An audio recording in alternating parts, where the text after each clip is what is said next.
మనకు కంటికి కావలసిన విటమిన్ ఏని అత్యధికంగా కలిగి ఉన్న నెంబర్ 1 ఆహారము మునగ ఆకు. ఇది చాలా లాభాలు కలిగి ఉంటుంది. ఈ మునగాకులో యాంటీ ఆక్సిడెంట్స్ ఎక్కువ ఉంటాయి, లైట్ చేదు ఉంటుంది. దీనివల్ల బీటా సెల్స్ని స్టిమ్యులేట్ చేయటం, అంటే ప్యాంక్రియాస్ని యాక్టివేట్ చేయటం, ఇన్సులిన్ రెసిస్టెన్స్ని తగ్గించి షుగర్ వ్యాధి రాకుండా రక్షించడానికి, షుగర్ వ్యాధిని కంట్రోల్ చేయటానికి అలా కూడా ఉపయోగపడుతుంది. అలాగే ఇందులో కూడా మన శరీరానికి కావలసిన కాల్షియం కూడా చాలా రిచ్గా ఉంటుంది.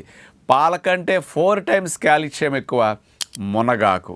మునగాకుని దొరికినప్పుడు అట్లా వండుకోవచ్చు. మునగాకు వాడటం ఇష్టం లేని వారికి పొడి రూపంలో అయితే సులభంగా వాడుకోవచ్చు. అలాంటి మునగాకు పొడిని వెజిటబుల్ జ్యూస్లో 1.5 స్పూన్ కలుపుకోవచ్చు. అలాంటి మునగాకు పొడిని పుల్కా పిండిలో రోజు 2 స్పూన్లు కలుపుకొని తినేసేయచ్చు. అట్లాగే ఎప్పుడన్నా కావాలంటే మునగాకు పొడి నీళ్ళల్లో వేసి మరిగించి